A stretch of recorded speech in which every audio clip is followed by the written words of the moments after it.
तर का नाही बघा, थंडी सुरू झालेली आहे आणि थंडी सुरू झाल्यानंतर काय होतं बघा, हेअर फॉल जो आहे तो खूप सारा होऊन जातो. म्हणजे हेअर केअर जे आहे ते आपण व्यवस्थित करत नाही, म्हणजे हेअर वॉश होत नाही थंडीमध्ये. आपण टाळाटाळ करतो आणि त्यामुळे केसांमध्ये डॅन्ड्रफ होऊन जातो आणि हेअर फॉलची समस्या निर्माण होते. माझं सुद्धा असंच झालंय बघा. कंगव्यामध्ये सुद्धा तेवढीच केस आहेत आणि त्यानंतर जमिनीवर सुद्धा तेवढीच माझे केस गळून पडलेले आहेत.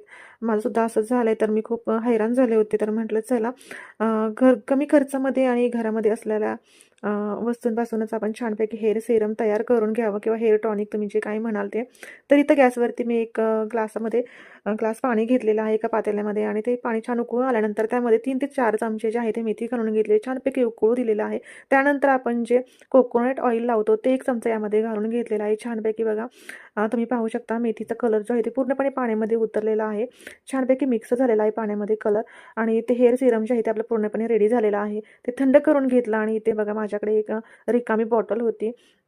मी अगोदर यूज करत होते हेअर सिरम ते संपलं होतं. तर म्हटलं चला याचा यूज करून घ्यावा या बॉटलचा. तर छानपैकी यूजसुद्धा झालेला आहे. मी तयार केलेलं घरगुती मेथीचं सिरम जे आहे ते यामध्ये भरून ठेवलं. त्यानंतर आता बघा मला हेअर वॉश करायचं होतं, तर मी हे सिरम लावून घेणार आहे. हेअर वॉश करायच्या अगोदर अर्धा तास आपण हे सिरम केसांवरती, केसांच्या मुळाशी असं लावून घ्यायचं आहे.